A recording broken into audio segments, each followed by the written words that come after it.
आपने आरएसएस के लोगों को अक्सर कहते सुना होगा, हम राष्ट्र के लिए बलिदान देते हैं। आरएसएस के प्रमुख वक्ता अक्सर अपने उद्बोधनों में, बौद्धिकों में ये गर्व से बोलते हैं। और जब भी आप आरएसएस की कमियों पर आप सवाल उठाते हो, तो जो आरएसएस के लोग होते हैं वो रजिस्टिव मोड में आ जाते हैं। और उस रजिस्टिव मोड में आकर वो क्या बोलते हैं कि हम तो राष्ट्र के लिए बलिदान देते हैं, बहुत महान कार्य कर रहे हैं, और इस बात को गर्व से बताते हैं, ये बहुत महान कार्य है राष्ट्र के लिए बलिदान देना। तो आप भी हैरान हो जाते हो, अब इस बात का क्या जवाब दें। तो ये इसीलिए होता है क्योंकि कॉन्सेप्चुअल क्लैरिटी नहीं है आरएसएस के अंदर।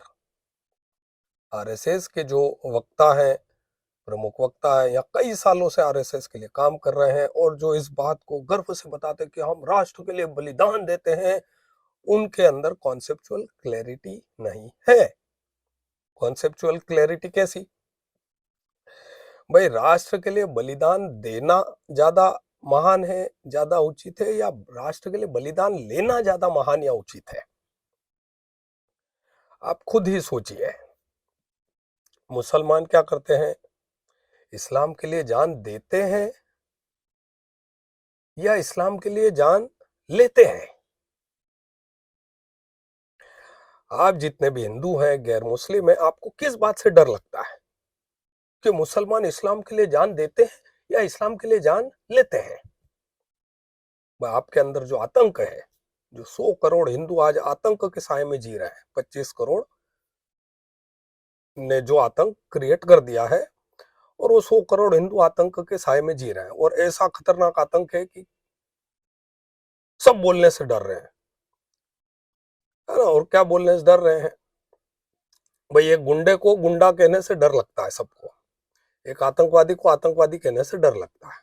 तो यही डर 100 करोड़ हिंदुओं के अंदर है कि कौन अगला कन्हैया लाल बन जाए, कौन अगला उमेश कोल्हे बन जाए। तो सब चुप हो गए, कोई नहीं बोल रहा, सबकी जुबान पर ताले लग गए, सबकी कलमों पर ताले लग गए, जितने लेखक हैं। ठीक है, तो ये जो आतंक है 100 करोड़ के अंदर, जो इन 25 करोड़ ने डेवलप कर लिया है, यानी कि साइकोलॉजिकल जीत हासिल कर ली है, यानी कि भारत को इस्लामिक बना लिया है कुल मिला के। तो ये जो आतंक है 100 करोड़ के अंदर, ये आतंक किस कारण जनरेट हुआ? ये इस कारण जनरेट हुआ कि मुसलमान इस्लाम के लिए जान देते हैं, या इस कारण जनरेट हुआ कि मुसलमान इस्लाम के लिए जान लेते हैं? आपको मुसलमानों से डर क्यों लगता है? भाई, आपको डर इसीलिए लगता है कि आप कुछ बोलोगे और मुसलमान आपकी पहले जान लेंगे, न कि इसलिए कि मुसलमान इस्लाम के लिए जान देंगे। उनकी जान देंगे, वो आपकी जान लेंगे। तो ये कॉन्सेप्चुअल क्लैरिटी ऐसे आरएसएस के लोगों के पास नहीं है। ये कॉमन सेंस वाली बात है। भाई, आपको मुसलमानों से डर इसलिए लगता है कि मुसलमान आपकी जान ले लेंगे। मुसलमान इस्लाम के लिए जान लेते हैं, इसीलिए इस्लाम का जो आतंक है वो स्थापित होता है और इस्लाम को विजय मिलती है, जीत। और आपके जो लोग हैं वो क्या बोल रहे हैं? हम राष्ट्र के लिए बलिदान देते हैं। अरे भाई, बलिदान देने से आप दुश्मन के अंदर आतंक पैदा करोगे या बलिदान लेने से आतंक पैदा करोगे? 100 करोड़ हिंदू हैं, वो क्या मरकर आप अपनी महानता बताओगे, अपनी विजय सुनिश्चित करोगे, या मार कर आप अपनी विजय सुनिश्चित करोगे? कि दुश्मन है, दुश्मन के सामने मर जाना है ना, दुश्मन को अपनी जान अर्पित कर देना।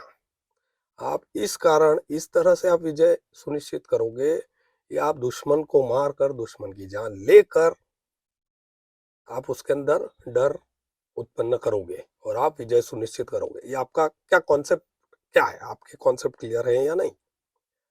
आपके जो ये महान वक्तव्य, हम राष्ट्र के लिए बलिदान देते हैं, तो ये बलिदान देने के चक्कर में पाकिस्तान में क्या हुआ हिंदुओं के साथ, बांग्लादेश में क्या हुआ हिंदुओं के साथ, कश्मीर में क्या हुआ हिंदुओं के साथ, ये सिर्फ इस बारीक कॉन्सेप्चुअल ओपेसिटी के कारण, कि आपके कॉन्सेप्ट क्लियर नहीं है।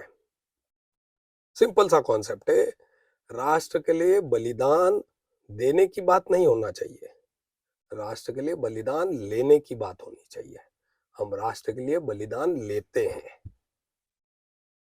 जब आपके सेंटेंस बिल्कुल अपोजिट हो जाएंगे, आपके कॉन्सेप्ट बिल्कुल क्लियर हो जाएंगे कि मरकर हम शत्रु को परास्त नहीं कर सकते, मार कर हम शत्रु को परास्त कर सकते हैं, ये जब कॉन्सेप्ट आपको क्लियर होगा, और ये जब आपके संगठनों के जो बड़े बड़े लीडर हैं वो अपने उद्बोधनों में अपोजिट इस टाइप से कि राष्ट्र के लिए बलिदान लेते हैं, वो कॉन्सेप्ट तक पहुंच जाए, तब जाकर आपका भविष्य सुरक्षित होगा। तो ये कॉमन सेंस वाली बात है। अगर कोई भी आपको ऐसा कहता दिखे कि हम राष्ट्र के लिए बलिदान देते हैं, उसको वहीं टोक दो और ये उसको समझाओ।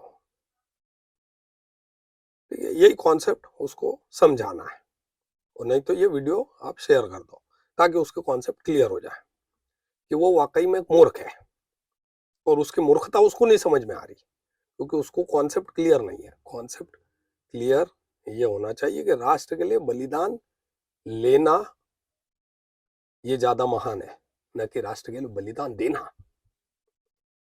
ठीक है, राष्ट्र के लिए बलिदान देते हैं मतलब ये तो क्या है कि मरना है, मतलब यानी कि गांधीवादी सोच है कि मर जाओ। ठीक है, तो ये आप कॉन्सेप्चुअल क्लैरिटी रखें कि राष्ट्र के लिए बलिदान देना उचित नहीं है, राष्ट्र के लिए बलिदान लेना उचित है, और इस तरह से आप अपना अस्तित्व बचा सकते हो।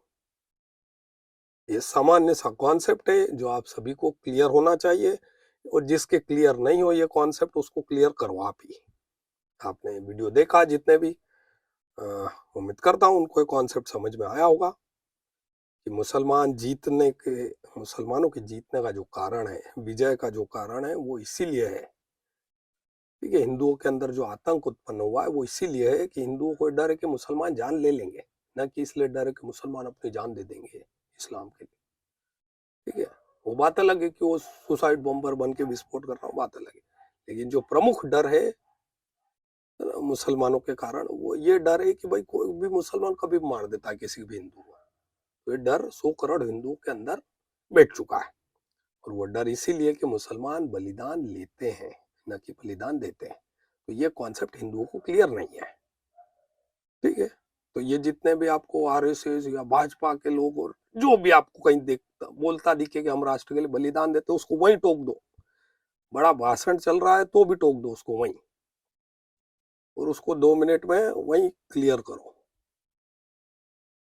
है ना। क्योंकि वो एक जो भाषण दे रहा है उसको 100, 500, हजारों की संख्या में जो लोग सुन रहे हैं, उन सबके वहीं उसी एट द मोमेंट पर कॉन्सेप्ट क्लियर हो जाने चाहिए।